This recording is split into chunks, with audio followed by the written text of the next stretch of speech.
We need to know the rule. Simple and straightforward. It is 2 free throws, always two free throws to the offended player or their substitute if they were injured, and the ball to the team at the spot nearest the foul.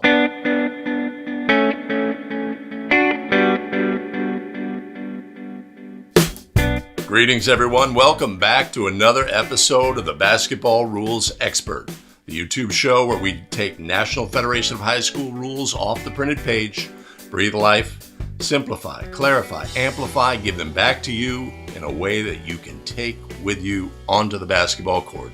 Greetings again, everybody. My name is Greg Austin. I've been a high school basketball official for over a decade, and I consider myself to be a basketball rules expert.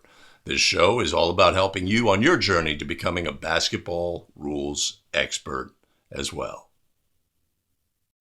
Today we're going to try something fun. We're going to have a lightning round show. We're going to go through questions super quickly and get the answers because we need immediate answers in these scenarios. But before we do, I'd like to thank our show supporters: Robert Lloyd, Peter Blum, Matthew Wynn, and super supporter Tim Robinson.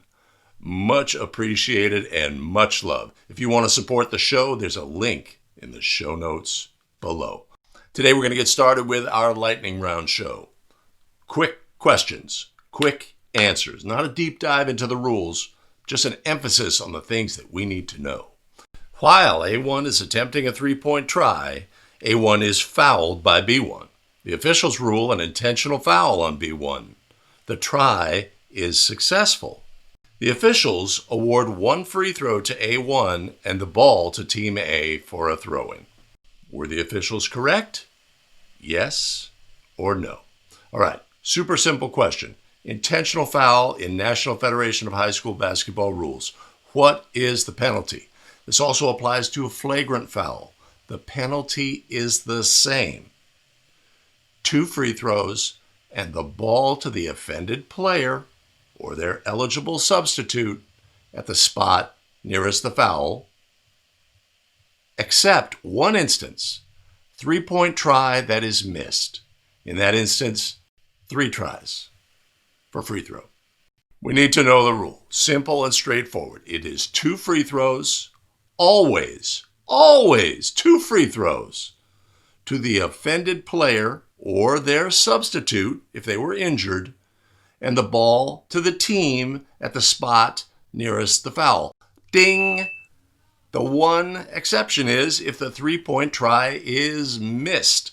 If it's missed, it's 3 tries for free throw to the player or their substitute and the ball for throw-in at the spot of the foul. It applies to intentional fouls. It applies to flagrant fouls. All the same, simple, straightforward.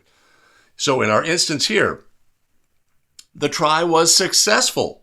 Natural inclination is and 1, but we know what the penalty is. So in this instance, were the officials correct? Yes or no? The answer is no. The officials were not correct. As time expires in the 4th quarter, with the score tied, player A1 is fouled in the act of shooting. Team B head coach is granted a timeout. Before the timeout, Team A head coach requests a timeout. The officials deny the timeout request. Were the officials correct? Yes or no? This is a funky part of the rules book. End of the game. After time has expired. The game has not ended, but after time has expired, there is a rule that we will not allow successive timeouts, and that is defined in the rules book as a second timeout after time has expired. It's an odd quirk of the rules. It is what it is. The officials were correct in not allowing a successive timeout after time had expired in the game. It's important to know that that is the clarifier. After time has expired, not that the game has ended, but after time has expired, we will not allow successive timeouts to be granted. So in this instance, were the officials correct? Yes. Yes, they were. A1 requests a timeout while airborne, holding the ball and heading out of bounds. The officials grant the timeout request. Were the officials correct? Yes or no? A fact of life for high school basketball officials is that the stakeholders in the game, our partners, ourselves, we're fans of basketball. We watch basketball. We watch NBA basketball. We watch collegiate basketball. The rule sets in those different levels of play can be different. And that understanding of what the rules are sometimes bleeds down into high school, right? So this by rule, a player heading out of bounds, holding the ball, requesting a timeout shall not be granted in collegiate officiating. I believe NCAA men's has that rule, but that doesn't apply to high school. A player holding the ball can request a timeout. Absolutely. There's no restriction that they cannot be in the process of having their momentum carry this off the court. Were the officials correct? Yes. Yes, they were. A1 has the ball for a throw-in when B1 reaches through the boundary plane and fouls A1. The officials rule a player technical foul on B1. Were the officials correct? Yes or no? It's an atypical play, one that can catch us off guard. Easy to remember, though. A defensive player during a throw-in who breaks the boundary plane and contacts the thrower during a throw-in. When a defensive player contacts the thrower, by rule, it is an intentional foul. By rule, intentional foul.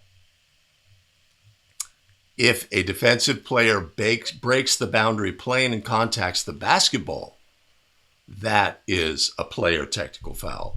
So in this instance, we should have had an intentional foul. In this instance, the officials should have ruled an intentional foul on B1. Were the officials correct? No.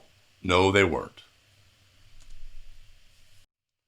Team A substitute A12 enters and plays the second period.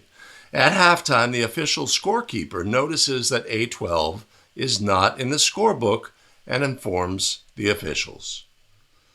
The officials rule an administrative technical foul and start the third period with free throws.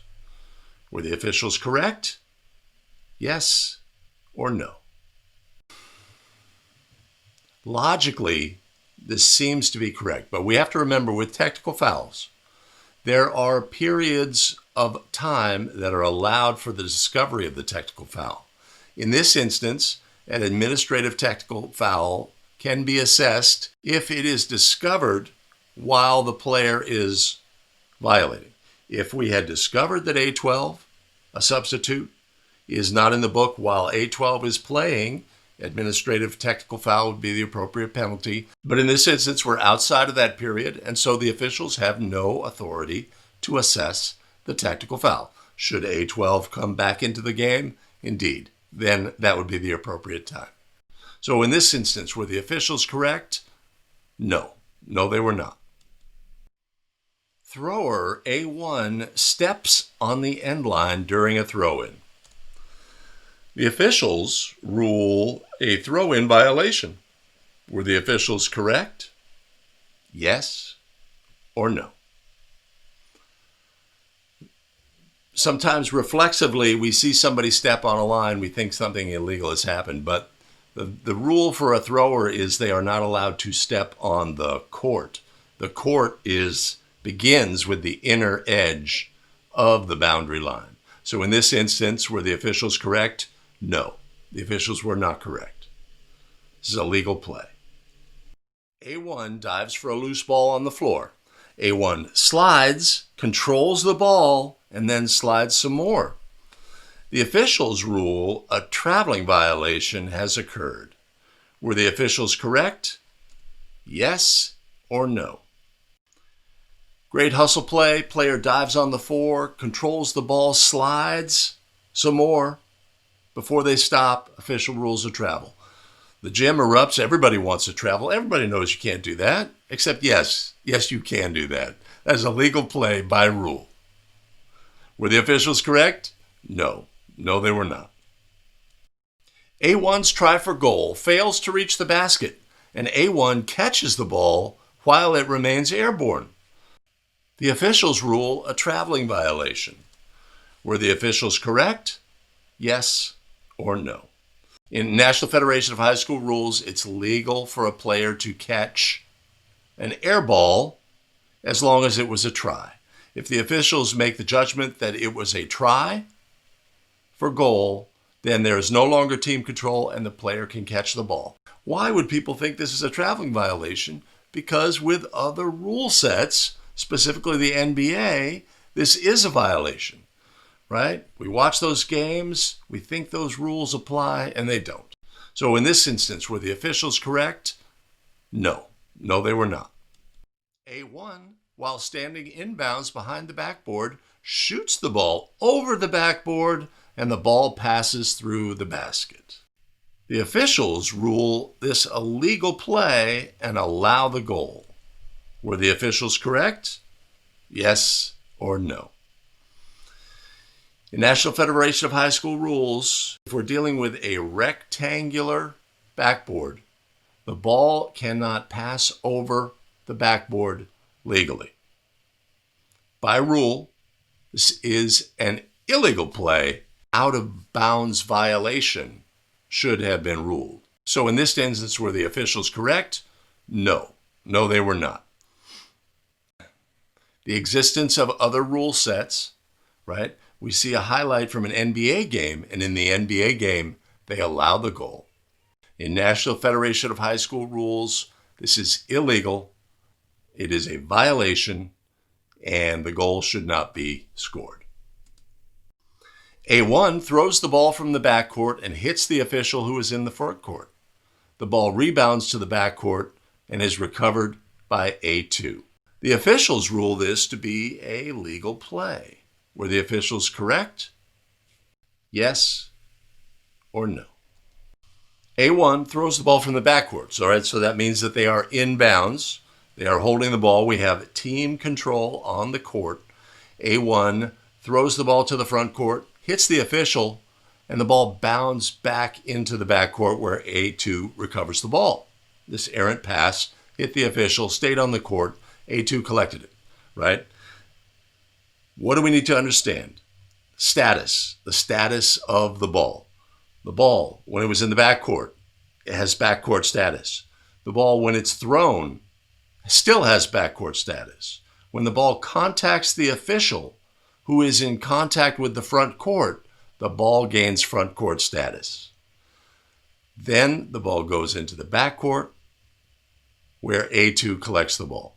The team has caused the ball to go from the backcourt to the front court and back to the backcourt without a player touching the ball. This is a backcourt violation by rule. Were the officials correct? No. No, they were not. A1 attempts a field goal. The ball hits the rim, then hits the top of the backboard, and then passes through the basket. The officials rule this a legal play. Were the officials correct? Yes or no? Obviously, the backboard, it has 6 sides. It has the front side, it has the back side. It has the left side, the right side, the top side, and the bottom side. Only one of those sides is out of play, is out of bounds, and that is the back side. So a ball that contacts the top of the backboard can obviously remain in play by rule. Were the officials correct? Yes. Yes, they were. A2 deflects a ball passed by A1. A2's momentum carries him or her out of bounds. A2 then returns to the court, grabs the ball, and scores. The officials rule this a legal play. Were the officials correct? Yes or no? A1 passes to A2. A2 deflects the ball, but their momentum carries them out of bounds. They immediately return to the court, grab the ball, and score. Was that a legal play? Yes, by rule, a legal play. All we need to do is establish inbound status, and that is achieved by having a part of their body touching the playing court and nothing touching out of bounds. So once the player has legal inbound status, there is no restriction against grabbing the ball and scoring. So were the officials correct? Yes, they were. Thanks for joining us today on Basketball Rules Expert YouTube show. If you find this content to be valuable, let's do all the things. Let's like, subscribe, notify, and make sure to share the show with other officials who could find value. Again, we owe a debt of gratitude to our show supporters, Robert, Peter, Matthew, and Tim. Much appreciated and much love. If you want to support the show, you can always buy us a coffee. There's a link above and in the show notes below. We'll have these questions from the Lightning Round in question form back at the website, abetterofficial.com. There's a link above and in the show notes below. And as always, we have additional video content for you here. Make your choice, choose wisely, and we'll see you in the very next video. Take care.